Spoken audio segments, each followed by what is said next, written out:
Please welcome Jill Kelleher and her daughter, Amber Kelleher Andrews. Hi, gals. Hello. This is so neat to have you guys here. Really is. Now, how did you two get into the matchmaking business? Well, I started, and then thankfully she came along to help me out. But it was about 1982 is when I started, which is a while back. But Here in the Bay Area. what was it that sparked it? I mean, Well, I was a photographer making little money and trying to I was single, raise my daughter, and a friend of mine bought a franchise to a dating service and asked me to work for him. And I started there, and it was a video dating service.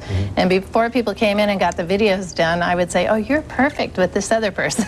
So I was matching him, and I seemed to have a talent for matching people, and I eventually went into my own business. Did you set up your daughter? How did you meet your husband, Amber? I tried to, but she already had met him. Yeah, I met my husband when I was 21. We've been together for 17 years. That's adorable. So, yeah, I have the greatest husband in the world. So, at 21 years old, my mother wasn't exactly, trying to introduce me, but I know for a fact, had I not met my husband at work, that it clearly would have met. oh, there's your family. Oh, my gosh. There's a family so photo. cute. That was us just this summer. We have 3 children. He's wearing a kilt. How many people do you know wear a kilt in Hawaii? Those are my grandkids. Yeah, my so darling. 2 adorable. boys and a girl we have. And then we have one more picture. This is in there. Scotland of the The two of you. Yeah. This is my mother and I in Scotland. We have clients all over the world, and one of them happens to be in Scotland. He's a very important client of ours, so we flew there last summer and spent quite a bit of time getting to know him and his friends and family. Okay, I want to know. One of the perks. Yeah, one of the perks. Now, I want to know, like, these connections you make. How do you know who's a good match for whom? Yeah. I think a lot of it's instinct. I mean, my mother's met over 40,000 people, and I've been doing this for about 15 years with her. So when you just interview people every single day, all day long, and now we have the staff across the country. Meet the Elite is one of the ways to reach us, but it's called Kelleher and Associates, and Right. we've got offices in different places. So it's just a lot of networking. It's a lot of getting to know who you are and then putting them together because of their criterions. How often do you find that you know better how a person will match up than the person himself or herself knows? You know what I mean? Like, Yeah. they may come to you and say, I'm looking for so-and-so and so-and-so, but you know that what they really need is something different. Exactly, exactly. Does So that you happen? match them to who they want, but you know that won't work.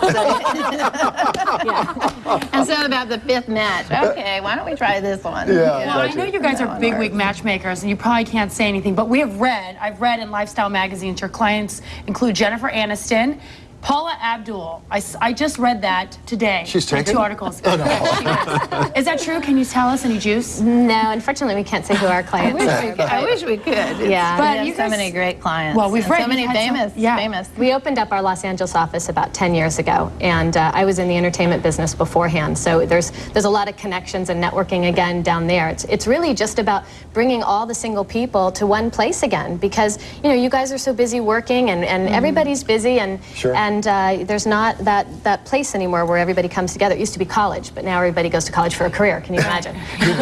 Right. Oh, yeah. Why would they do that? don't get Do it. family members and friends come to you to have you match them up? She's All my the- friends, I've matched them all. yeah. Yeah. All of her So friends and family. how many of your matchups would you say have actually ended up getting married? Well, hundreds and hundreds. Yeah, Wow. 400 I many, mean, many years I've been ago. doing this for 25 years. I Still? guess. Yeah. I mean, that's I unbelievable. mean, my best friend, Deborah, I introduced to her husband, and she kept bothering me, and I said, well, I don't have exactly what you need. Oh, Jill, come on, I'm meeting all these terrible guys out there, and I'm working all the time, and just find him for me. So what And advice this guy walked in, and he was just, I wanted him. He was so cute. He was just darling and intelligent and fun, and great guy. So I said, I have your wife for you, and that was it. So what His kind one of- and only date. What kind of her. coaching advice do you give to the person who needs to be matched? Well, we want them to really learn about themselves first. I mean, you really need to kind of take check in who you are, and not, you have to focus on not only who you are, but what you're looking for. Most people just expect the relationship to happen, and there's a lot of commitment involved. You need to stop and think, and you need to be in front of someone like ourselves to really put it into perspective. What is the key to a successful relationship? Hard work. Hard work. Just like any job. Just like any job, And I you think- need to devote yourself and pay attention to the Yeah, relationship. yeah. It doesn't just happen on the side while you go do your life. And when you get involved, I think that if you have values that are the same, I think that's the most important thing. Because down the line, if you really value education and she doesn't, then when you raise your children, you're going to have different values on how you're going to bring them up. You know, you have to figure out before you get married what's really important to you and what what your passions are and what your values are. Why do we always think that a relationship should just happen and become beautiful without investing work? I mean, we never think when we're young, I guess, that a love relationship requires work. In the past, again, we used to meet people in college, or our families would introduce you, families and friends, and so nobody ever stops to think, okay, that doesn't happen anymore. So that's why it's all happening by chance. And one of the things we say is don't leave your love life up to chance. Focus on it, commit it, even if it's simply writing your wish list on a piece of paper and putting it in your drawer. Yeah. Put it out there that you are ready, and be ready. Don't just say I'm 26, it's time. I mean, really wait until you're ready. Well, Jill, your son's 26. Can I bring him up? And you say he's too young to get He's sent so up. cute. He's really a cute guy. He's just the generation now is so much younger than we were. I had her at 25, and Yeah. I thought I was old then. And the kids now in the 20s are so young. They all hang out together. They really have relationships, but they really don't date. They Right. kind of hang out with So what's their about friends. the right age then? They're starting to come to me in about 28, the women, and the guys about 30 or 35. And so here they are at 35 to 45 wanting kids and never been married before. Yeah. So it's with the women, it's a bit of a problem because they want to have children. But And men if they make want 2 or great 3. fathers in their 40s. They've got before their in their career. 20s they would have kids, and they'd kind of just have the kids because they thought that that's what you do. But when men are in their late 30s and 40s now getting married for the first time because they put their career first, they've got their feet on the ground and they're ready. And I don't know great if my dads. eggs are going to make it to 40. I'm sorry. Don't we scrambled freeze eggs? 'em. Scrambled eggs. Yeah, I thought about all sorts that. of I services. do suggest that to women. Thanks, Jill. Thanks, Amber. It's called Meet the Elite, and it's also called what? Kelleher and and Associates. Associates, Thank you. yeah. Thanks a lot. See you tomorrow.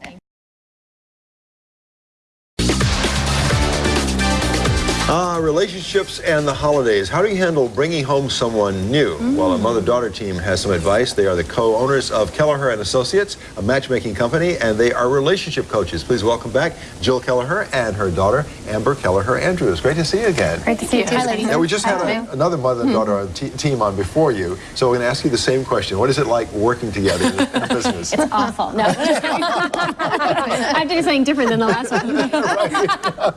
No, it's the best job ever, and I can't say enough about it. We've been best friends before, during, and after, but we've That's been so working sweet. together for about 15 years. Do you bring different skill sets to the job? I mean, Oh, yeah. Yeah. I mean, I was in the business about 10 years, and then Amber decided to work with me, and she's really expanded my company. I mean, I wouldn't have been able to do it myself. And she's taken us into Dallas and Scottsdale, and, we're all across Right. the nation now. You have a very successful matchmaking company, and you're good at coaching us, too. Yeah, that's right. In relationships. So we have some questions for you when we're bringing home someone new. When's a good time to do that? How soon is too soon, or? Well, should I answer this one? Yeah. I think the key thing to think about is it a significant other? Because that word is so important here. Timing isn't necessarily the factor, because some people fall in love right away, others, date for a little bit. So once that individual is very significant, and you really have to know that's the case before you bring them home, because you have to be prepared every single time you see the family for years. They're going to bring up, oh, what about that cute girl that you brought home on Christmas? It's assumed that this is someone really important. So that's the main thing you should consider. That's what you were saying when we were talking in the green room. That's the main thing. Now, what if there were kids involved? Your turn.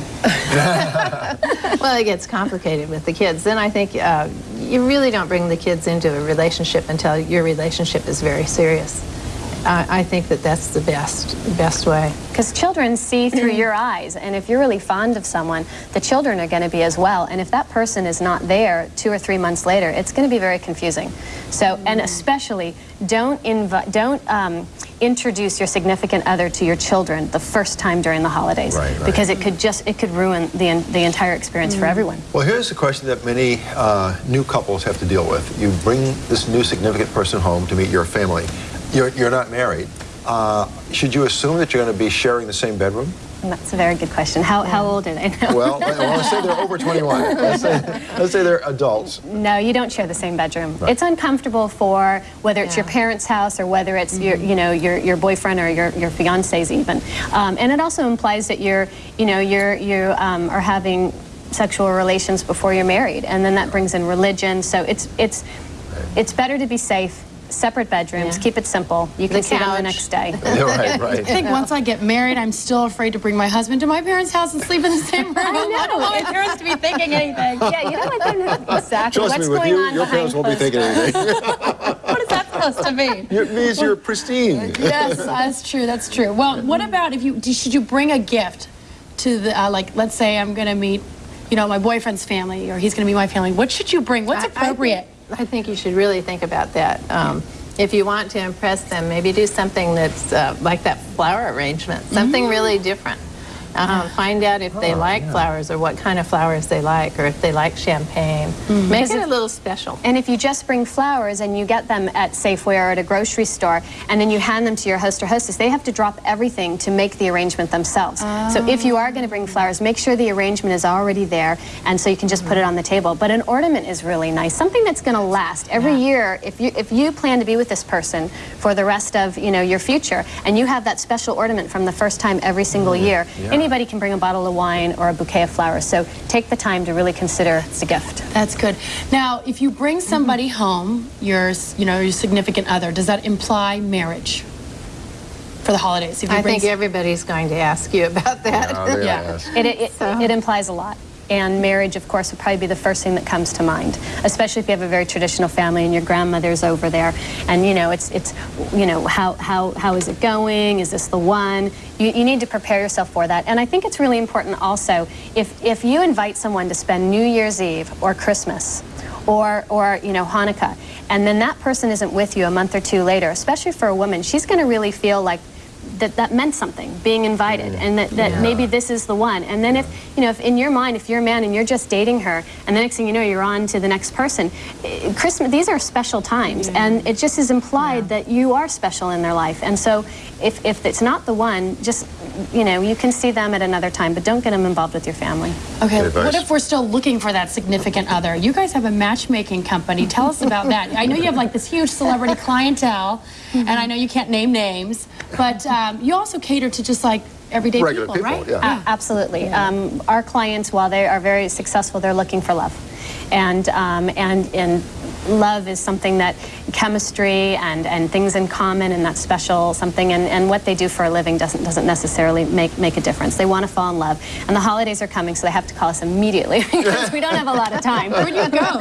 Maybe for next year. We do have a website. We keep it simple because Kelleher is hard to remember, so you can go to www.meettheelite.com. Oh, that's pretty cool. Yeah, Meet the Elite, and because we love our clients and we think they're really amazing, so we gave them a nice title. So they're all elite, even if they're not celebrities. Absolutely, that's right. Do you ever take? Do you only take on clients that you guys like, and you match profiles and things like that? Yeah, you have to be real selective. Lots of people can go online and shop for themselves, but the ones that we meet and personally bring aboard we're passionate about. Okay, Jill and Thank you so Amber, much. Thank Great you to so see you much. again. Great to see you Kelleher again, and too. Associates or meettheelite.com. Thank you so much. Thanks for having us. We'll see you tomorrow. Bye.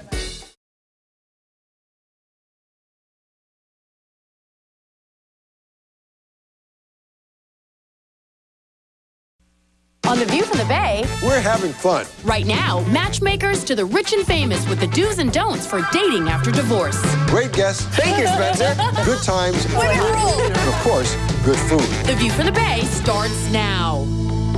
Now, today we have a matchmaker for the rich and famous, but she's going to give us do's and don'ts for all of us today, not just the rich and famous, for dating after divorce. Welcome back, relationship expert and the co-owner of Kelleher and Associates, Amber Kelleher Andrews. Amber, good to see you again. Hi, guys.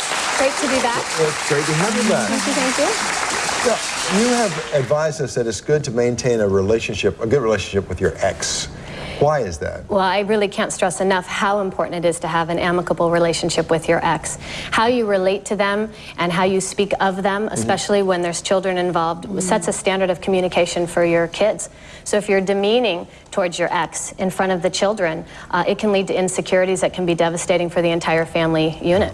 Yeah. You actually say a divorced man is a good catch. Look at Spencer. That was a hot catch. Now he's taken again. Well, yeah, but I came here almost 10 years ago, going through a divorce, and was single for over 8 years before I remarried. And during that time, I guess, yeah, people used to say, "Oh, you're a good catch." Well, why? Why is a divorce? Well, you know, a good catch? there are two types of divorced men that I come across. There's, you know, you hear about the man that's recently divorced and you want to stay back because you don't want to become the transitional woman. But I'm here to tell your viewers that there's also another type of man. There's a man who's maybe his wife left him because she's having the midlife crisis, or maybe he lost his wife to an illness.